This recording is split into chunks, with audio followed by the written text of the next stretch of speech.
The Epistle of Hebrews chapter 12, verses 1 to 29. Therefore we also, since we are surrounded by so great a cloud of witnesses, let us lay aside every weight, and the sin which so easily ensnares us, and let us run with endurance the race that is set before us.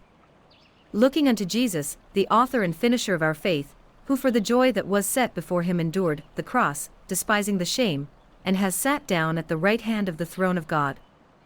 For consider him who endured such hostility from sinners against himself, lest you become weary and discouraged in your souls.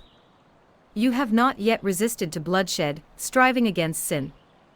And you have forgotten the exhortation which speaks to you as to sons, My son, do not despise the chastening of the Lord, nor be discouraged when you are rebuked by him. For whom the Lord loves he chastens, and scourges every son whom he receives. If you endure chastening, God deals with you as with sons, for what son is there whom a father does not chasten? But if you are without chastening, of which all have become partakers, then you are illegitimate and not sons. Furthermore, we have had human fathers who corrected us, and we paid them respect. Shall we not much more readily be in subjection to the Father of spirits live? For they indeed for a few days chastened us as seemed best to them, but he for our profit, that we may be partakers of his holiness. Now no chastening seems to be joyful for the present, but painful, nevertheless, afterward it yields the peaceable fruit of righteousness to those who have been trained by it.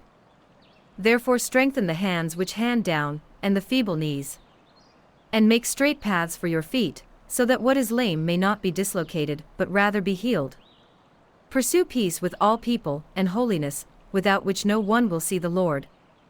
Looking carefully lest anyone fall short of the grace of God, lest any root of bitterness springing up cause trouble, and by this many become defiled.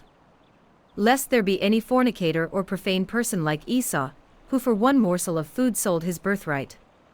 For you know that afterward, when he wanted to inherit the blessing, he was rejected, for he found no place for repentance, though he sought it diligently with tears. For you have not come to the mountain that may be touched, and that burned with fire, and to blackness and darkness and tempest, and the sound of a trumpet and the voice of words, so that those who heard it begged that the word should not be spoken to them any more. For they could not endure what was commanded, and if so much as a beast touches the mountain, it shall be stoned or shot with an arrow. And so terrifying was the sight that Moses said, I am exceedingly afraid and trembling. But you have come to Mount Zion and to the city of the living God, the heavenly Jerusalem, to an innumerable company of angels, to the general assembly and church of the firstborn who are registered in heaven, to God the judge of all, to the spirits of just men made perfect, to Jesus the Mediator of the new covenant, and to the blood of sprinkling that speaks better things than that of Abel.